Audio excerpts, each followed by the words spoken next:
മലപ്പുറം കളക്ടറേറ്റിലുണ്ടായ സ്ഫോടനത്തെ സർക്കാർ അതീവ ഗൗരവമായി കാണുന്നതായി മുഖ്യമന്ത്രി പിണറായി വിജയൻ. ബേസ് മൂവ്മെന്റ് എന്നെഴുതിയ കാർഡ്ബോർഡ് പെട്ടി കണ്ടെത്തിയത് സൂചനയാണോ തെറ്റിദ്ധരിപ്പിക്കാനുള്ള ശ്രമമാണോ എന്നത് അന്വേഷിച്ചു കണ്ടെത്തുമെന്നും മുഖ്യമന്ത്രി പറഞ്ഞു. മലപ്പുറത്തെ സമാധാനം തകർക്കാനുള്ള ശ്രമമാണിതെന്ന് പ്രതിപക്ഷം ചൂണ്ടിക്കാട്ടി. സർക്കാർ വിഷയത്തെ ഗൗരവമായി കാണുന്നില്ലെന്നാരോപിച്ച് ഒ രാജഗോപാൽ സഭയിൽ നിന്ന് ഇറങ്ങിപ്പോയി. മലപ്പുറം കളക്ടറേറ്റിലുണ്ടായ സ്ഫോടനം ജനങ്ങളെ ആശങ്കയിലാഴ്ത്തുന്നു എന്ന് ചൂണ്ടിക്കാട്ടിയാണ് പ്രതിപക്ഷം വിഷയം സഭയിൽ ഉന്നയിച്ചത്. ഒറ്റപ്പെട്ടതാണെങ്കിലും മലപ്പുറം കളക്ടറേറ്റ് സ്ഫോടനത്തെ അതീവ ഗൗരവമായി കാണുന്നതായി മുഖ്യമന്ത്രി പിണറായി വിജയൻ പറഞ്ഞു.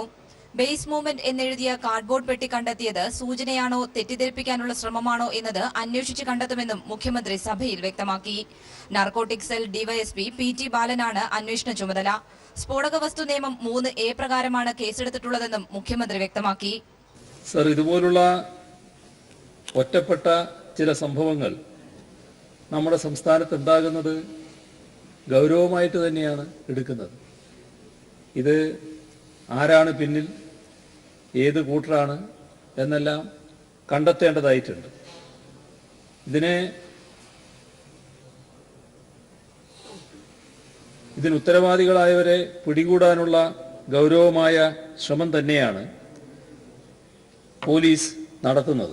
മലപ്പുറത്ത് ബേസ് മൂവ്മെന്റ് എന്ന സംഘടനയെക്കുറിച്ച് കേട്ടിട്ടില്ലെന്നും അങ്ങനെയുണ്ടെങ്കിൽ അതിന്റെ അടിവേര് കണ്ടെത്തണമെന്നും അടിയന്തര പ്രമേയ നോട്ടീസ് നൽകിയ P. ഉബൈദുള്ള പറഞ്ഞു. കേരളം ഭീകരവാദികളുടെ താവളമായി മാറുന്നുവെന്ന് പ്രചരിപ്പിക്കാനുള്ള ശ്രമം നടക്കുന്നതായി പ്രതിപക്ഷം ആരോപിച്ചു.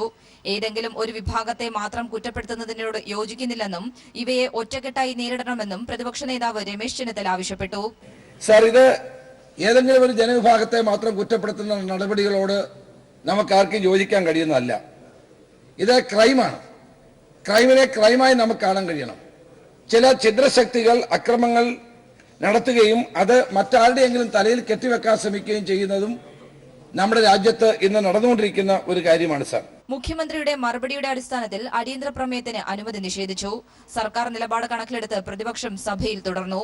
എന്നാൽ വിഷയം സർക്കാർ ലാഘവമായി കാണുന്നുവെന്നാരോപിച്ച് ഒ രാജഗോപാൽ സഭയിൽ നിന്നും ഇറങ്ങിപ്പോയി. നിയമസഭയിൽ നിന്നും S. ഷീജ.